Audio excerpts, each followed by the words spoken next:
Salut à tous, bienvenue sur l'Arena MMA. On est avec Faber du MMA Talk qui nous fait l'honneur de sa présence aujourd'hui. Et on va parler de quoi? On va parler de Samouraï MMA chapitre 11. Comment ça va, Faber?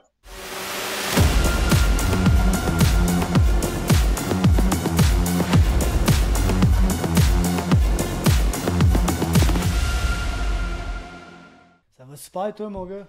Ça va très bien. Alors, content que tu sois venu parce que là, je viens d'écouter ton podcast qui disait justement que tu allais prendre un petit step back.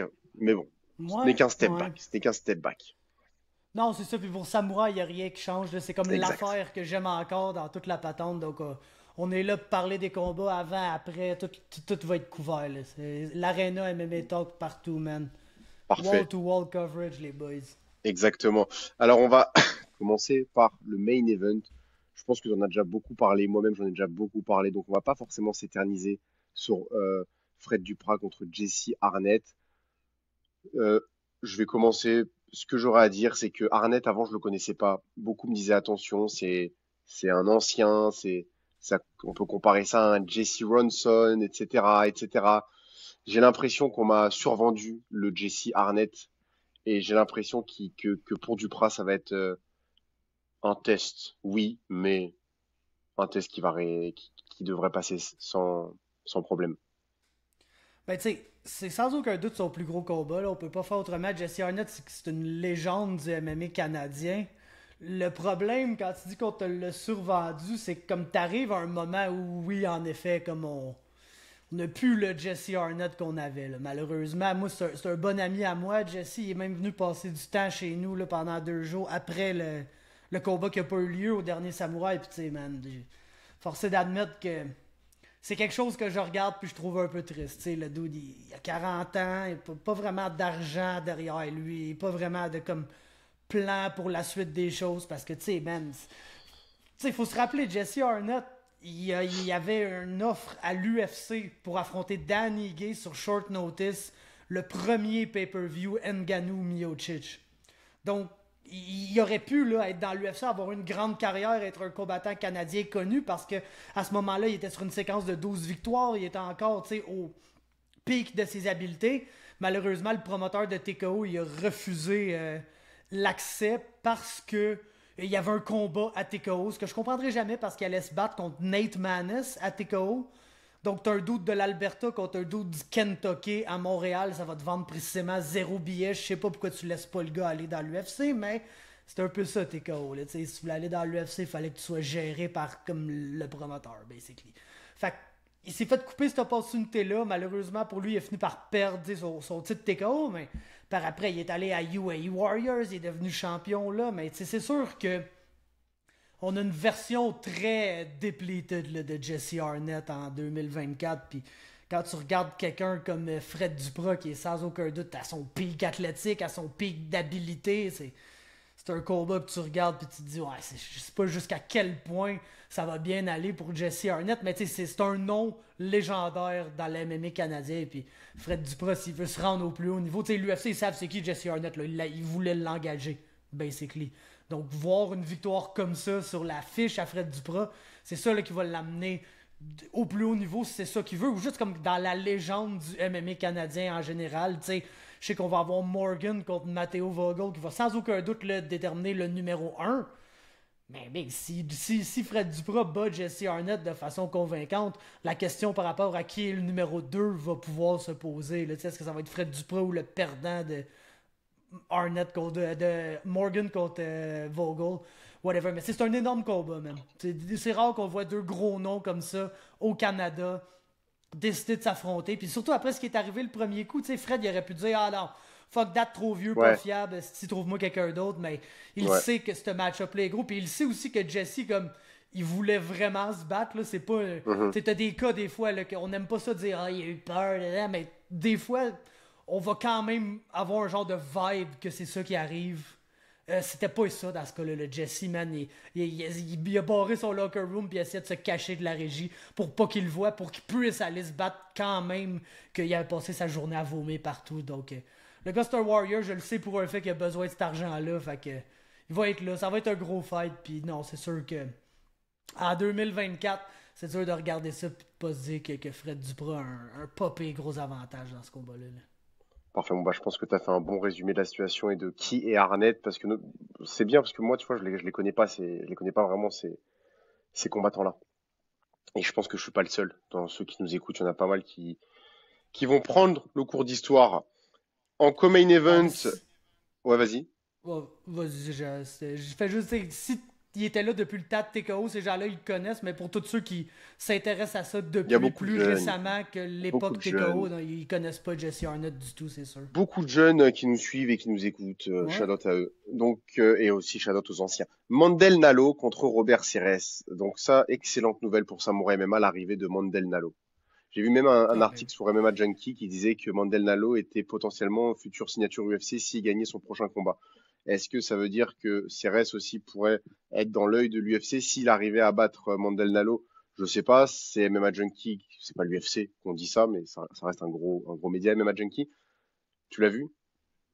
ouais, ouais, ouais, mais c'est ça, si t'as écouté le Looking for a Fight de Toronto, là, tu vois que Dana, il y a moyen de le convaincre de signer quelqu'un qui a comme 32, 33, 34. Ouais. Mais comme faut qu'il soit là, puis il le voit lui-même, là, parce que juste Hmm. sur papier, même si le gars, il a une fiche immaculée, puis tout a l'air parfait, il est genre, mais il a 34 ans, je le veux pas vraiment. Faut qu'il le Il voit. est un peu stické là-dessus, fait que c'est ça qui me fait de la peine pour Robert, parce que oui, c'est bas Mandel Nalo, of course, mérite d'aller dans l'UFC, là, ce gars-là. Même à Bellator, là, il y a une ou deux défaites contre des lutteurs, puis encore là, on est genre, ah, c'était pas une bonne soirée pour Mandel. Il n'y a aucun de ces combats que tu regardes que t'es genre, Mandel ne pouvait pas gagner ce combat-là sous aucun C'est clair. prétexte.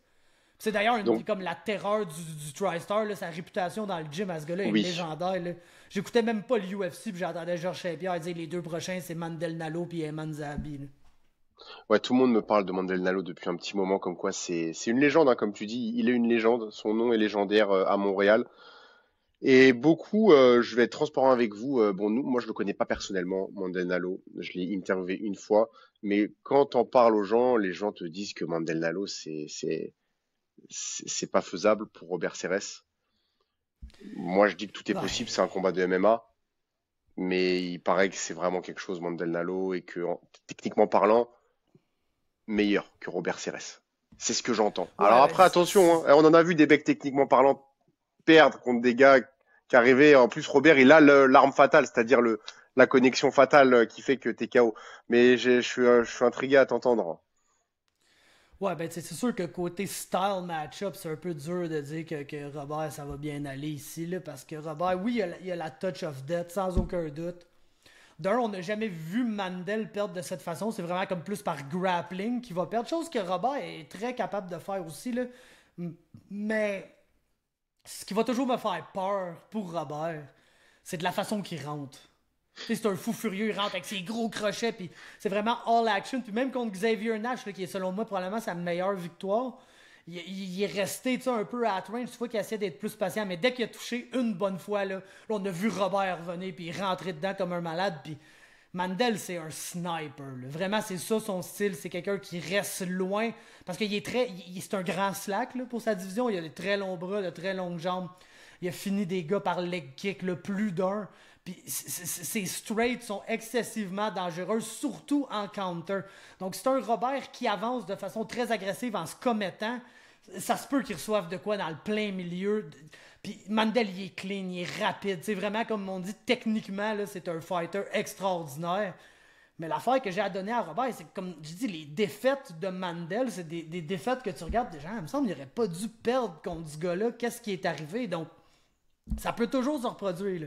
Ça peut toujours se reproduire. Surtout, il est plus à Bellator. Son niveau de compétition est un peu descendu là, dans ses derniers combats. Veut pas. Donc, quand tu arrives avec quelqu'un comme Robert Serres, on dirait ce qu'on veut pour lui, sur lui, mais côté 155, 165, c'est un des meilleurs au Canada. Là. Peu importe comment tu ranks ça, il est dans ton top 5. Puis s'il l'est pas, ton top 5, il marche pas. Tu réussis pas bien ta patente. Donc, ça va être un bon fight, honnêtement. Peut-être plus. Ah, je sais pas, hein. Probablement plus compétitif que le main event, honnêtement. Je te dirais ça, drette là. Ok. Tu vois un plus grand écart au niveau du main event qu'au niveau du co-main event. Ouais, bien que les deux, ça peut se finir en dedans de 30 secondes, là, mais c'est comme. Jesse Arnett, va falloir qu'il lutte Fred Duprat un moment donné, puis on le sait à quel point c'est la pire des idées là, de shooter sur Fred Duprat. Puis clairement. ça va être dangereux. Tout le long, ça va être dangereux, mais il met de la pression comme peut mettre de la pression. Tu sais, c'est différent. Se battre contre Robert Serres, ça se peut que ça dure 30 secondes. La majorité du temps, c'est ça que ça dure, mais Ouais, faut que tu sois prêt pour 30 secondes de merde, win or loss. intense. Là. Ouais. Parlons du combat qui va précéder, à savoir Antoine Chaput contre Cédric Lochard, l'avenir des 155 livres au Québec. Et j'ai envie de dire, ce sera pas leur premier combat, celui-là. Non, ce sera définitivement leur Ouais. premier combat, mais sûrement pas leur dernier combat, parce que ils ont une courbe d'évolution qui est très semblable. Ils sont tous les deux en début de carrière, ils sont tous les deux bons, ils sont tous les deux dans la même catégorie, ils sont tous les deux au Québec. Donc, on a un peu des destins croisés entre ces deux-là. Et là, finalement, on va l'avoir ce combat. Ça fait longtemps qu'on est censé l'avoir. Il s'est décidé, il était validé un mois avant la date. Et c'est un combat que tout le monde veut voir, un des combats les plus excitants pour moi de la soirée, si ce n'est le combat le plus excitant, le combat que je vais le plus être intrigué à voir le résultat. Et je pense que on a deux très bons combattants. Il n'y a pas un des deux combattants qui surclasse l'autre en termes de niveau. Donc je pense que ça va se jouer sur le game plan. Moi, c'est vraiment le match-up physique là, qui me passionne dans ce combat-là parce que je pense qu'on en avait même déjà parlé. Si j'avais à mettre ma main au feu, je pense que peut-être qu'Antoine, techniquement, est un meilleur, un combattant plus complet, un combattant plus technique. Le jeune il est tellement calme dans la cage. Il est Mhm. capable de prendre son temps, ça marche. Il est capable de rentrer dans un doute comme il est rentré dans Jacob Diaz, ça marche. Tu sais, il y a tellement de choses qu'Antoine peut faire. Il peut battre un gars debout, peut l'out-grapple, peut le soumettre. Son range de trucs qu'il peut faire est presque illimité, honnêtement. Maintenant, man, Cédric, c'est un monstre. Là. Physiquement, c'est un monstre. Puis le gars, il est bon aussi. Il s'entraîne super bien avec Coach Will et compagnie. Je sais qu'il va au Tristar, deux des Tristan. Tristars, là, même si je me trompe pas. Mais non, c'est un gars qui est super bon, technique, tout, mais c'est un monstre. Genre, je pense honnêtement que Cédric est plus gros que Oli, plus gros que Mick Dufort. Puis c'est un spécimen athlétique complet. Genre, sa force physique, son agilité, son explosion, des choses naturelles là, que tu peux pas vraiment. Soit que tu l'as ou tu l'as pas. Là. Puis si tu l'as, ben, tu vas à l'université puis tu peux aller jouer au basketball ou au football. Puis si tu l'as pas, ben, Chris, tu finis en MMA. Là. Mais Ced, il l'a, là, ça. Cette petite affaire physique-là qui me fait me demander, est-ce que si Antoine il est un peu plus technique que lui, est-ce que les habiletés de Cédric vont juste venir compenser pour ça, puis on va se retrouver avec un match-up là, genre complètement égal, là. Genre quelque chose qu'après 3 rounds, t'es comme, ah yo, genre, je voudrais pas être un juge, le qui a gagné. C'est une bonne question. Est-ce que le moyen de battre Antoine, c'est pas de répéter ce que Popovic a fait? Oui, un peu, c'est sûr, je pense pas que c'est vraiment le style à Cédric, là, de comme C'est sûr. coller un gars contre la cage, il va essayer, il va être plus actif, il va essayer des takedowns. Cédric, c'est un dude qui essaye beaucoup de choses. Son striking est bon, ce que je te dis, c'est que je le sais pas, man, je suis vraiment fasciné par cette fight-là, justement à cause de ça. Parce que je me dis, tu sais, c'est qui peut-être le meilleur striker des deux? Ah, je pense que c'est Antoine Depeux. C'est qui le meilleur grappler des deux?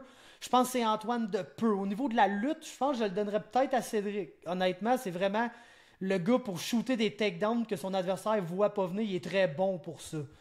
Puis, c'est comme. Est-ce que le fait que physiquement, d'après moi, Cédric a un gros avantage sur Antoine?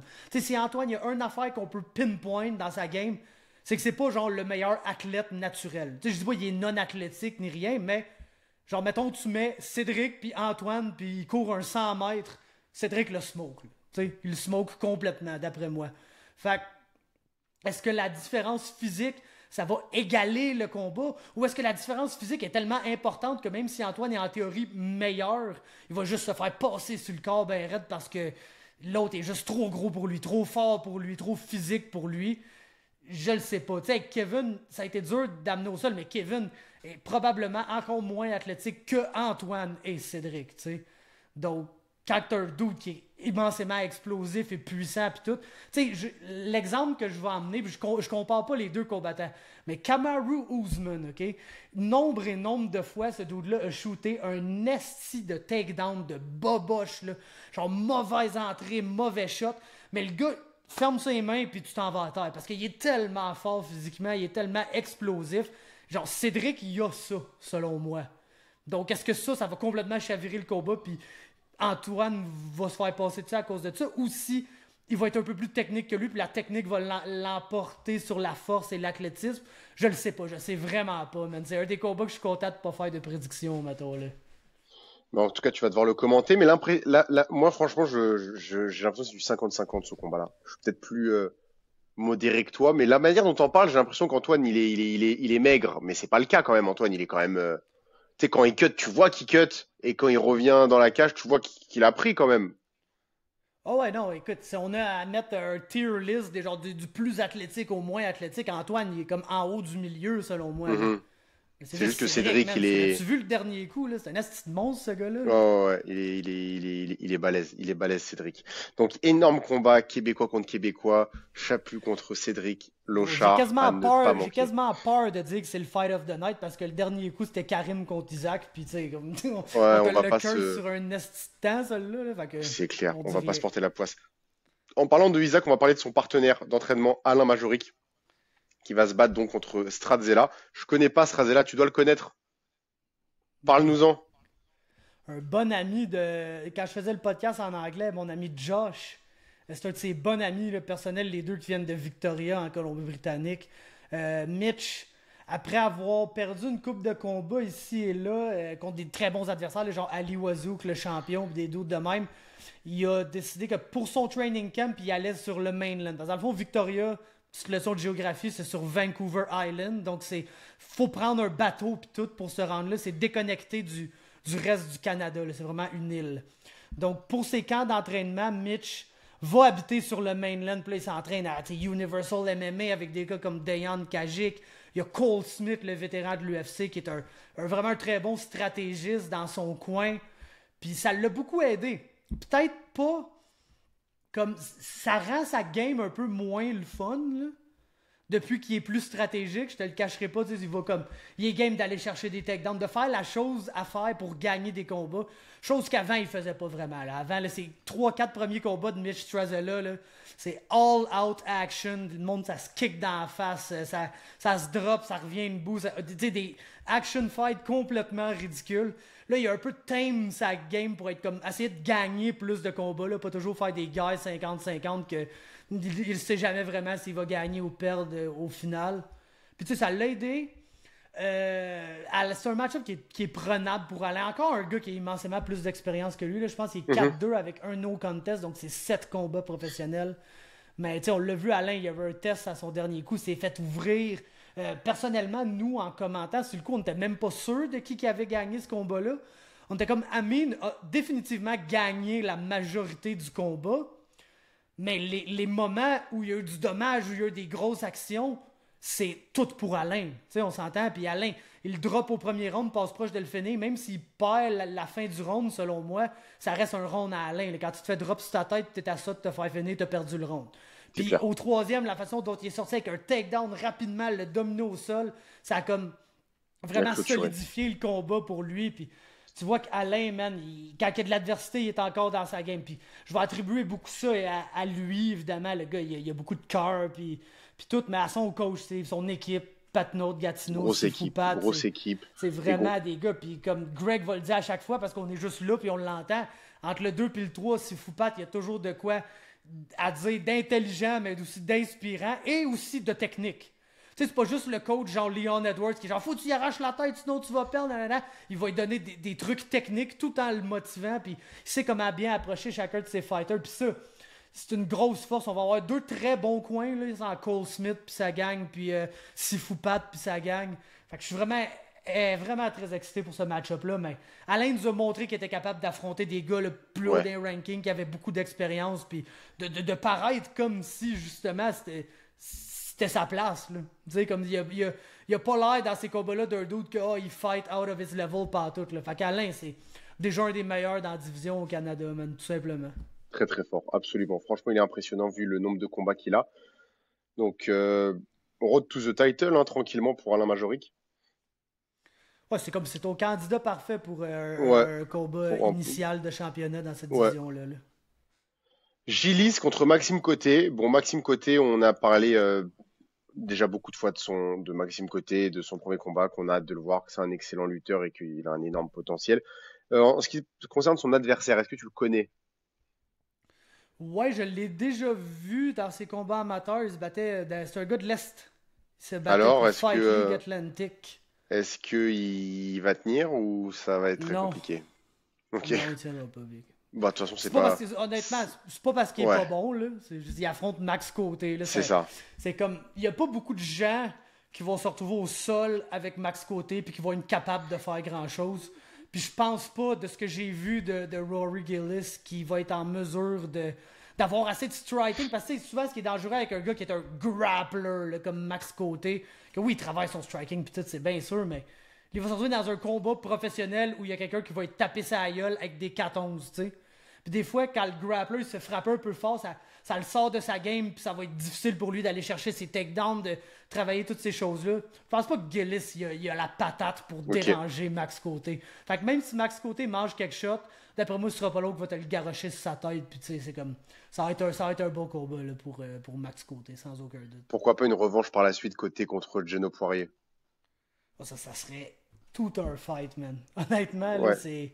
Ils c'est sont déjà deux battus en gros gars, ça. amateur. Ça Ouais. finit par la décision après 5 rounds. Gros combat. Gagné par Maxime Côté. Donc une petite revanche en pro, ce serait vraiment sympathique et je pense que ça, il y aura un beau storytelling à faire. Euh, on va parler du combat de Camilo Avellan contre Abdul Hussein Kill. Ah, je pense Là, que t'as c'est une moi opinion qui vais te là-dessus, dire toi. Hein? qui est Hussein Kill. Pour une Vas-y, fois, c'est vas-y, man. l'inverse. Quand je suis allé en France, j'ai fait speaker à un événement. Abdul Hussein Kill s'est battu 2 fois. Donc, dans le même événement.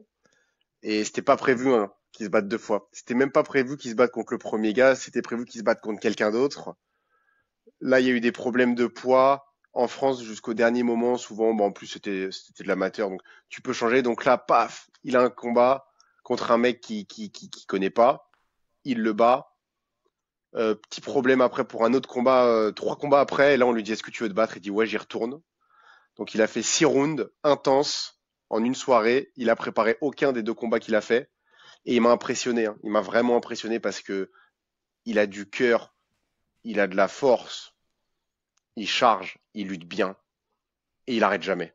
Donc c'est un très gros test pour Camilo Avellan en premier combat pro. Il a 4 combats Usain Kill et je pense que tu as vu, c'est en 2 soirs ces 4 combats. En 2 soirs. Donc là, tu sais, un combat pour lui, une soirée d'un combat, c'est tranquille. C'est son premier round, donc il va pas arrêter en fait, il va pas arrêter. Le Donc deuxième round, c'est la poutine après, genre. ouais, donc c'est après bon, je le connais pas plus que ça, mais ça a l'air d'être un gros lutteur.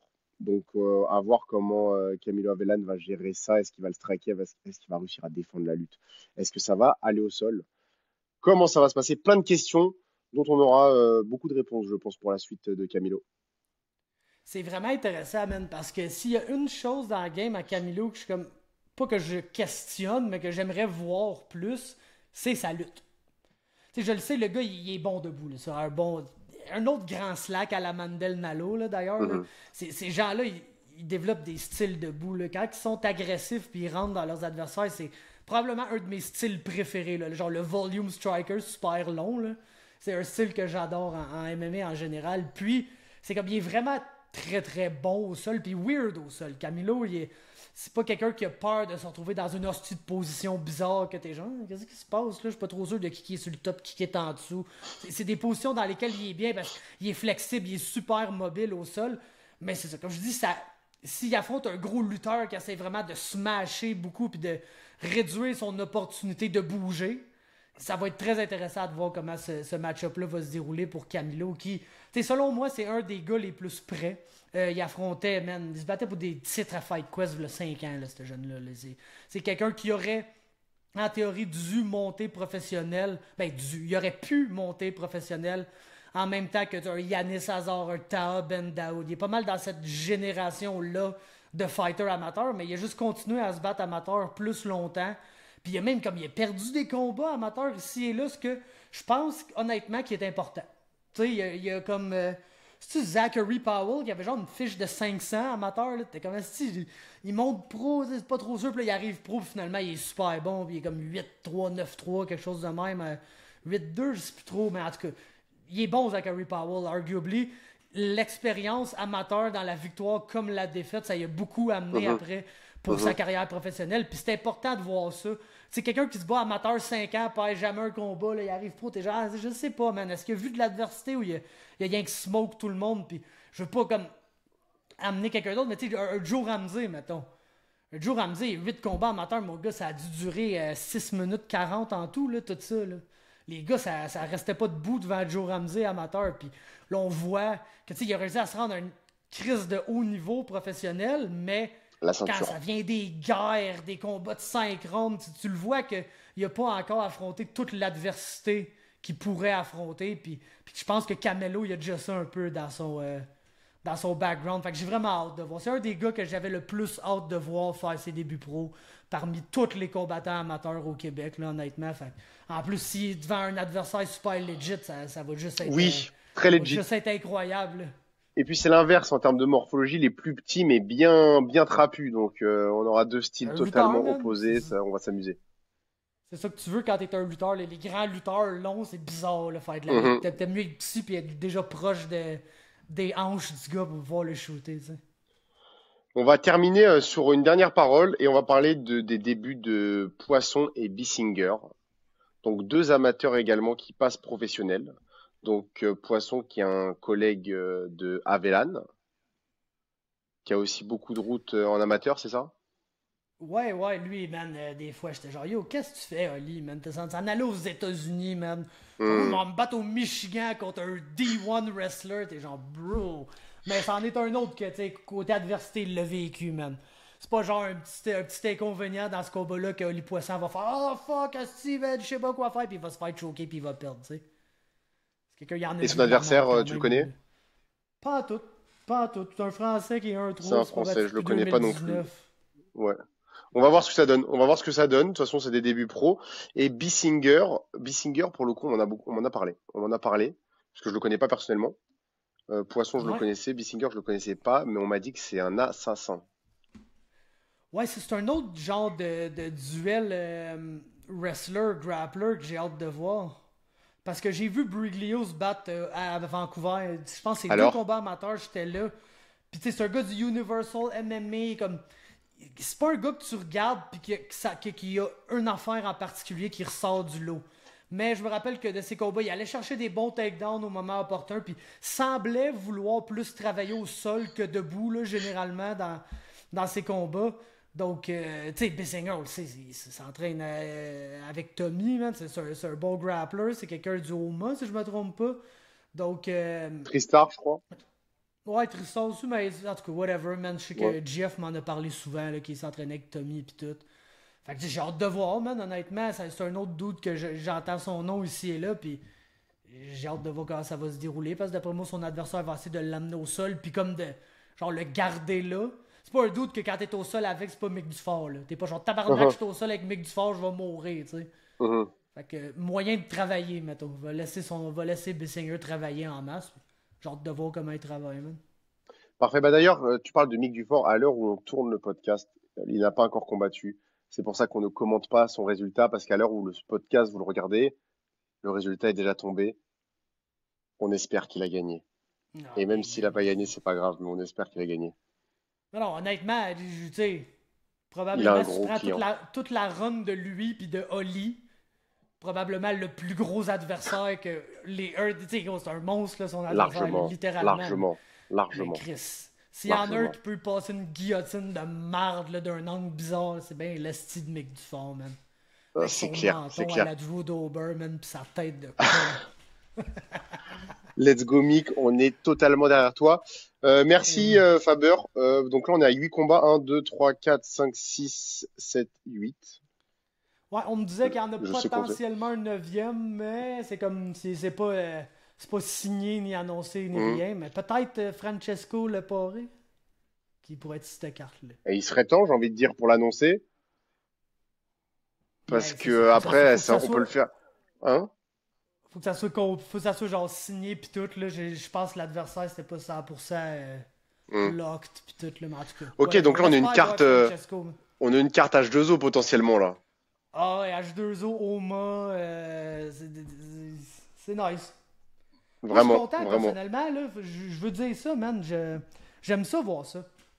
Ouais, Tu sais, le dernier coup, on en avait besoin. on était là, ils appelaient ça carte prestige ou whatever. On était vraiment là dans les heavy hitters, le 3 title fight, les household names de samouraï, les Hmm. Tommy, Joe Ramsey, Mallette, Morgan, qui malheureusement, la pink bitch French fry, whatever, il a décidé que ça se passerait pas, mais on avait tous ces noms-là sur cette carte-là, puis là, on a vraiment comme une carte future, là.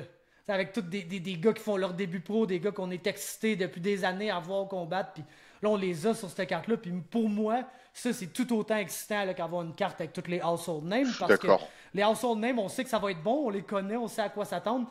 Ici, on sait pas 100% à quoi s'attendre. Tu sais, même on peut parler pendant des heures, on le sait pas là, comment ces gars-là vont avoir l'air un coup dans la cage de samouraï professionnel Totalement. sur UFC Fight Pass, tu sais.